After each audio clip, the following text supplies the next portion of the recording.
Hola Rocío, ¿qué tal estás? Hola, Paulino. Bien. Bueno, vamos a ver, tú eres una científica que participas a nivel europeo. Sí. Tenéis un equipo a nivel europeo. ¿Realmente la Unión Europea es una potencia a nivel científico? Sí, porque tienen el CERN, que es uno de los laboratorios de referencia en el mundo. De hecho, es el laboratorio más grande que existe. Y luego existen varias otras instalaciones, Mm, tanto en Alemania como en Francia. En Italia también tiene varios. Y España tiene algún acelerador, aunque no es de la física que yo hago, pero tiene también para estado sólido y otras sí. áreas. Realmente la participación de España en la Unión Europea, el hecho de pertenecer a nivel científico es absolutamente fundamental.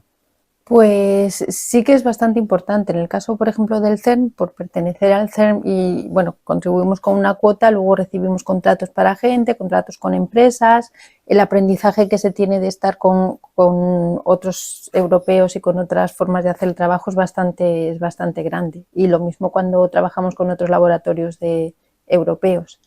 Y luego siempre está la financiación europea del Consejo de Investigaciones que tiene, que lo mismo para proyectos individuales o proyectos colectivos, que ayuda bastante.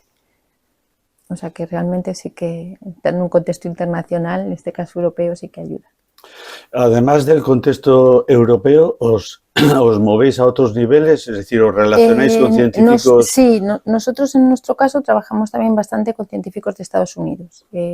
Trabajamos mucho con un laboratorio que hay allí, que es Fermilab, Ujú. está al lado de Chicago, y luego con algunos grupos que están también, por ejemplo, en Sudamérica, tanto en Argentina como en Brasil.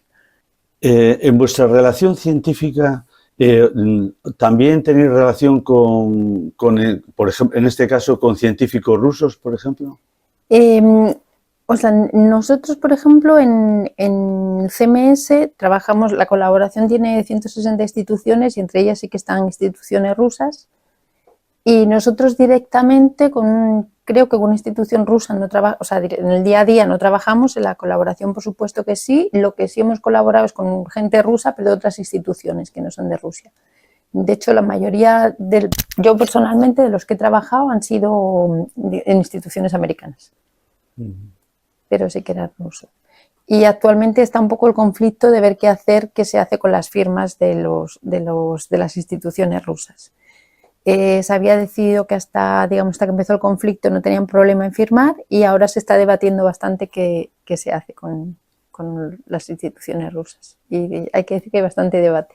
En estos momentos que estamos prácticamente a un año de la invasión de Ucrania, eh, qué sensación tienes tú? Que te estás moviendo en un plano científico, te has relacionado con gente de otros países. Eh, ¿Cuál es tu sensación personal? yo, Esto es totalmente personal, no Absolutamente. hablo. Yo creo que en general, los científicos rusos, tanto como las instituciones, no tienen nada que ver, digamos, con este conflicto.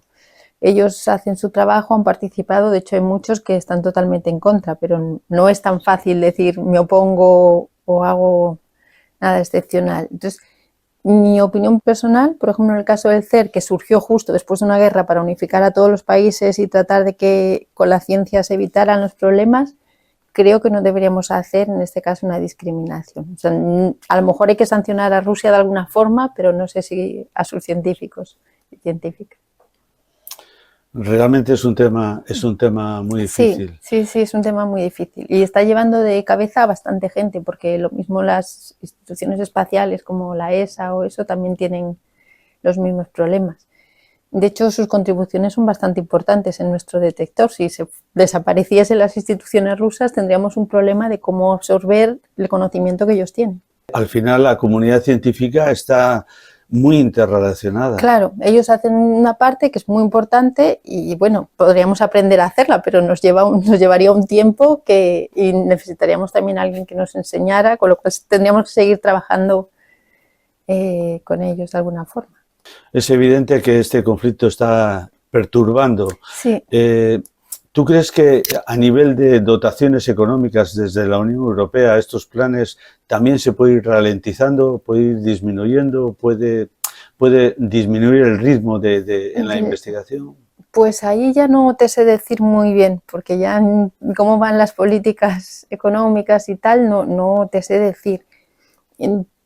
Entiendo que a lo mejor si tienes que dar dinero a un conflicto, pues como hay que hacer un cierto reparto, pues a lo mejor otras áreas se pueden ver perjudicadas, pero no te sé decir mucho.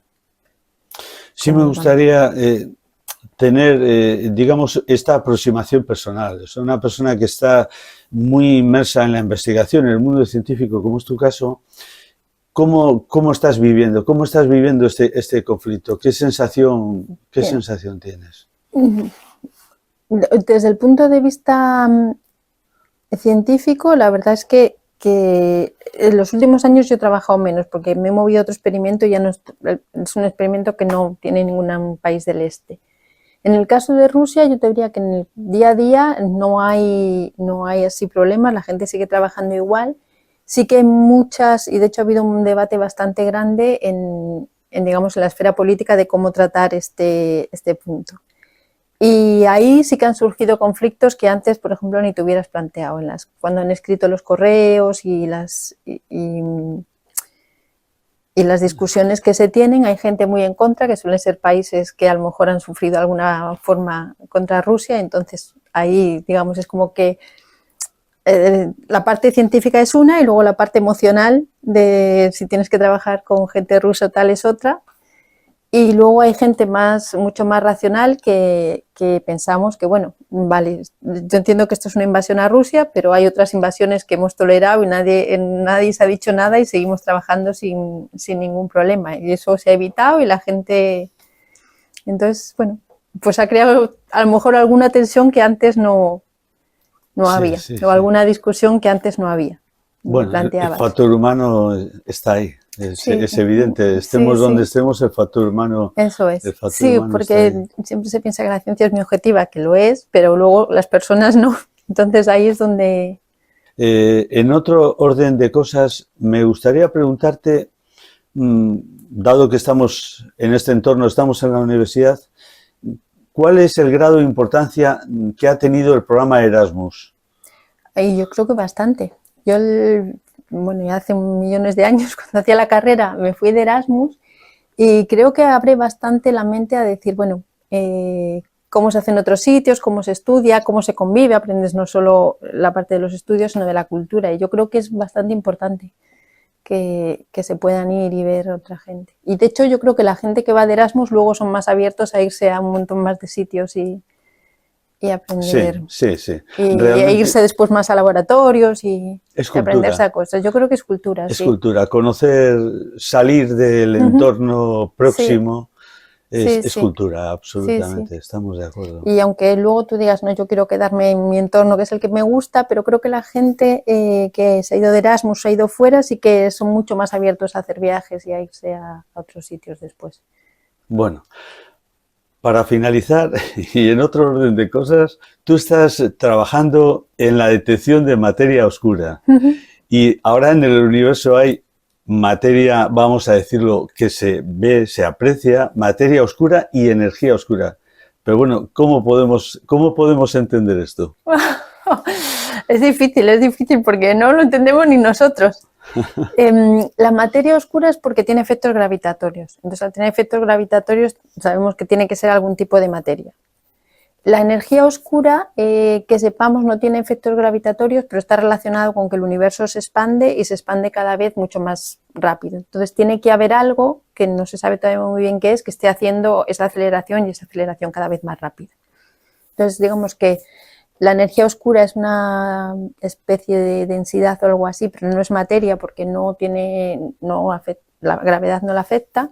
Y la materia oscura tampoco sabemos lo que es, tenemos ciertas ideas de sus características porque tiene que interaccionar muy, muy débilmente si lo hace de alguna otra forma que no sea la gravitatoria, y hay un montón de modelos que nos indican qué partícula podría ser, si es una partícula o qué tipo de objeto podría ser. Entonces, ese campo, digamos, se puede buscar mucho, podemos intentar diseñar algo para buscarlo. En la energía oscura también hay un montón de telescopios y de emisiones que están intentando ver, creo que hacen surveys de galaxias y de cartografiados de de cúmulos, etcétera, para ver cómo se expanden y a ver si nos pueden decir algo. Pero es un tema O sea, complicado. que tenemos un camino por delante. Es un camino grande porque es casi el 95% del universo que no entendemos. Bueno, exactamente, casi el 95%. Casi el 95%, o sea que el camino queda por hacer. Vale, muy bien. Bueno, Rocío, pues muchísimas gracias por Nada, todo. a ti.